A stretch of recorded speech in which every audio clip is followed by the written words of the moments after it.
இல்முடைய மஜ்லிஸுகளில் நிறைய ஆதாபுகள் இருக்கு. எப்படி உட்காரணும், எப்படி நம்ம கல்வி எப்படி வைக்கணும், நம்ம பார்வை எப்படி இருக்கணும், இதெல்லாம் நிறைய ஆதாபுகள் இருக்கு. அதில் ஒன்று சொல்லுவாங்க, நாம் தீனுடைய விஷயத்தில் ஒரு ஒரு குரானுடைய ஆயத்தோ ஒரு ஹதீஸோ அதனுடைய அர்த்தங்களோ நம்ம 1000 தடவை கேட்டிருக்கலாம், நமக்கு நல்லா தெரிஞ்சதா இருக்கலாம்.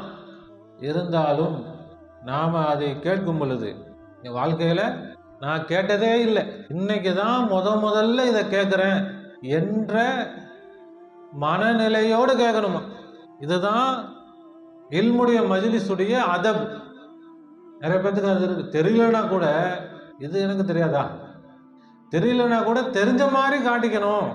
நம்ம என்ன செய்யக்கூடாது, எனக்கு எல்லாம் தெரியும் அப்படி இருக்கக்கூடாது, எனக்கு ஒன்றுமே தெரியாது. அது சொல்லுவாங்க, கல்பை சுத்தமாக காலி செய்து விட்டு வந்து நீங்கள் உட்காரணும். எனக்கு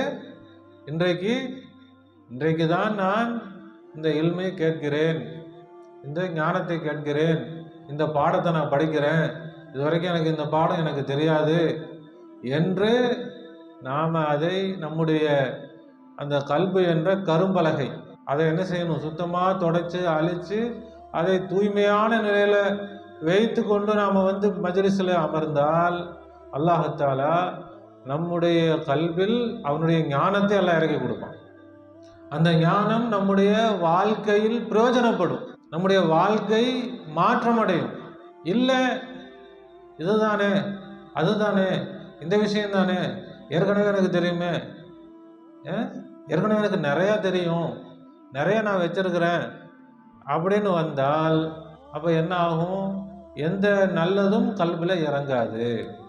உதாரணம் சொல்லுவாங்க, ஒரு கிளாஸ் இருக்குது, அதில் ஏற்கனவே தண்ணி ஊற்றி வச்சாச்சு, அதுக்கு மேலே தண்ணி ஊற்ற முடியுமா, ஏதாவது ஊற்ற முடியுமா? ஒரு பாலை கொண்டு வந்து இந்த கிளாஸில் ஊற்றுங்க அப்படின்னா தண்ணி இருக்குதுங்க அந்த கிளாஸில், அந்த கிளாஸில் என்ன இருக்குது, ஜூஸ் இருக்குதுங்க, எப்படிங்க ஊற்ற முடியும்? அப்போ அந்த கிளாஸில் நமக்கு ஒரு பொருளை வாங்கணும்னா ஏற்கனவே ஃபுல்லாக நிரப்பி வச்சுக்கிட்டு நாம் போய் கேட்டோம்னா ஊற்றுவாங்களா? எப்போ ஊற்றுவாங்க? அதை நல்லா கழுவி தொடச்சி சுத்தமாக கொண்டு போய் காட்டினா தான் நோம்பு கஞ்சி ஊற்றுவாங்க. ஏற்கனவே ஃபுல்லாக தண்ணி ஃபுல்லாக நிரப்பி கொண்டு போய் நோம்பு கஞ்சி ஊற்றுங்கன்னா ஊற்றுறவங்களும் ஊற்றுவாங்களா? என்ன செய்வாங்க? ஊற்ற மாட்டாங்க.